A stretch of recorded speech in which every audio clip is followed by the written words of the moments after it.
Привет, друзья! Сегодняшняя история посвящена месту, которое уже не раз появлялось в прошлых выпусках.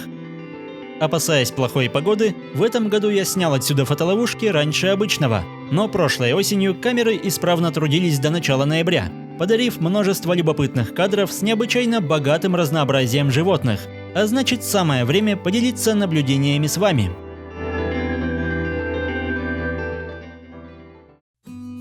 Удивительно сухое и жаркое лето стало причиной ранней осени, и уже к середине сентября земля пестрила множеством ярких листьев, среди которых очередное припрятанное лакомство тщательно выискивала лесная куница.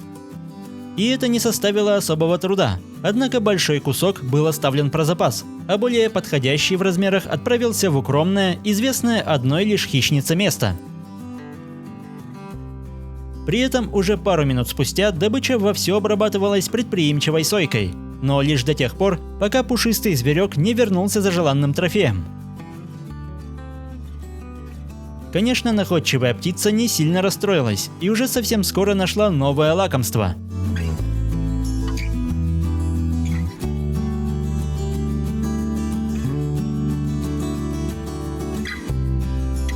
Поиски продолжались с невероятной скоростью, и в ходе мероприятия вторая ловушка также подверглась исследованию, а к вечеру почти все запасы были перемещены в неизвестном направлении.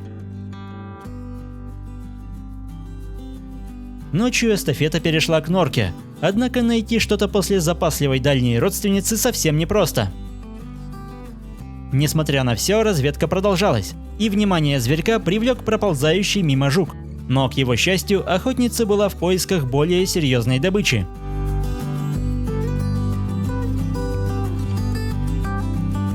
Любимое лакомство этого водолюбивого зверька – рыба. Но являясь довольно сообразительным хищником, норка быстро адаптируется к самым разным условиям, поэтому отсутствие ручья ее совсем не смущало.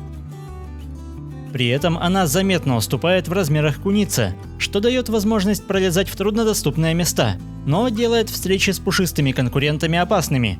Поэтому обычно хищник не задерживается, ведь куница не любит незваных гостей. И это одна из причин, почему она тщательно метит владение при любом удобном и не очень случае.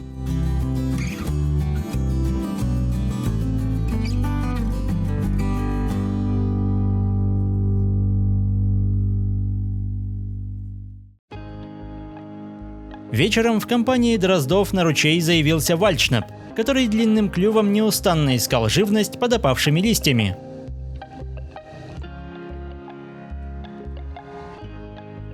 А когда рассвело, в поле зрения попался кабан, который бродил в одиночестве. В отличие от типичных одиночек, предстающих перед фотоловушками, его размеры были не столь солидны, а значит, стоило бы поторопиться с поисками пищи, чтобы более комфортно пережить снежные времена. Вечером вернулся вальчнап, который словно специально размахивал крыльями, чтобы поднять в воздух листья, скрывающие аппетитных насекомых. Норку сложно увидеть днем, ведь обычно она охотится в темное время суток, но, похоже, в этот раз маленький хищник был голоден, что и сподвигло его на промысел при дневном свете. А между тем, ковер из листьев становился все более основательным, но при отсутствии приманок живность не спешила к фотоловушкам. Наконец утром показалась белка, которой посчастливилось найти гриб, и с такой добычей она поспешила на ветви высоких деревьев. Похоже, наступила пора заготовок, ведь трофеи один за другим уносились из поля зрения. Известно, что эти грызуны делают запасы на зиму, однако большая часть тайников благополучно забывается, но в течение холодов активные поиски помогают найти драгоценные припасы. Здесь белке стоит быть внимательнее, ведь куница, будучи превосходным древолазом, один из главных ее врагов. К концу сентября мех хищницы уже преобразился, и она по-прежнему регулярно посещала русло ручья. Не отставала и норка, которой следовало бы подтянуть акробатические навыки. Впервые за этот период появился бобр, которого ничуть не тревожило отсутствие воды. Довольно неторопливым шагом он двинулся вверх по руслу, а 3 часа спустя вернулся назад, успев промокнуть под дождем. Что странно, дождливая погода не возобновила течение ручья, но атипичные прогулки куницы дополнились визитом упитанного барсука. Наконец ручей вернулся в привычное русло, и проверить качество воды прилетел большой черный дятел. На этот раз бобр попал в родную стихию, где, не теряя времени, скрылся в подземном проходе, а вернулся, как по расписанию, вновь спустя 3 часа. После ночной прогулки мыши впервые в объективе показалась ондатра, исследовавшая незнакомый ручей. Однако все ее планы внезапно нарушились куницей, которая вряд ли ожидала, что уступающий в размерах зверек окажется настолько бесстрашным. Возможно, это и спасло ему жизнь. К сожалению, дальнейшее развитие событий осталось за кадром.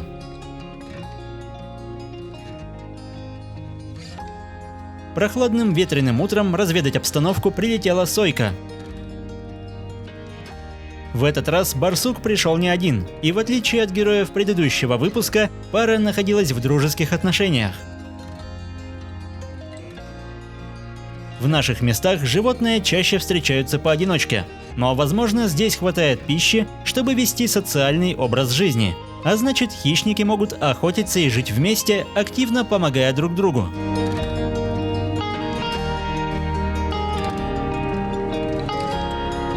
Неожиданным стало появление длиннохвостой неясыти, у которой, судя по всему, функционировал лишь один глаз. У сов невероятно острое зрение, но ключевым при охоте становится слух, позволяющий определить точное положение источника малейшего шороха. Поэтому даже будучи одноглазой, сова может успешно ловить мышей.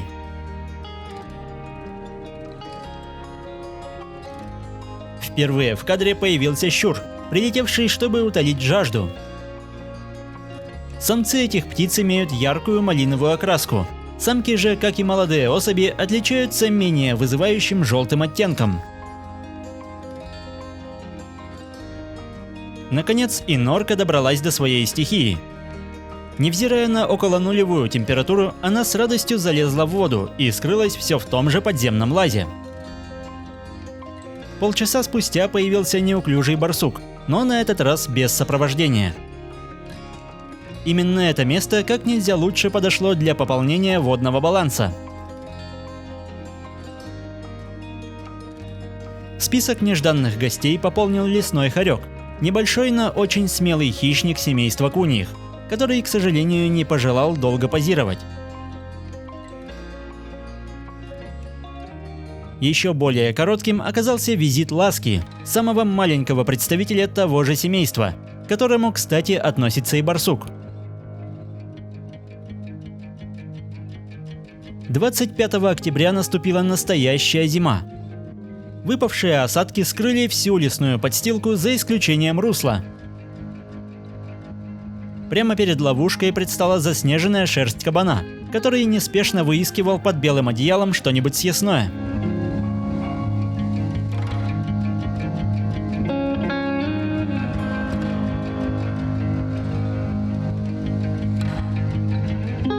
Особо не задерживаясь, мимо затянутого льдом ручья прошел лось.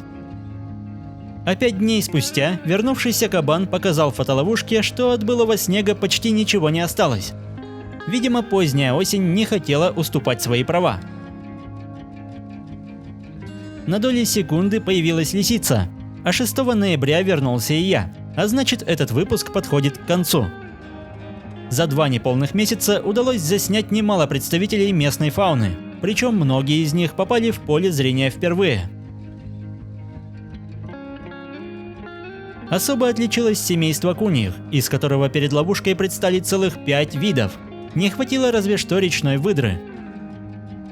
Остается надеяться, что в будущем эти места продолжат радовать обилием животных. А на сегодня это все. До скорого!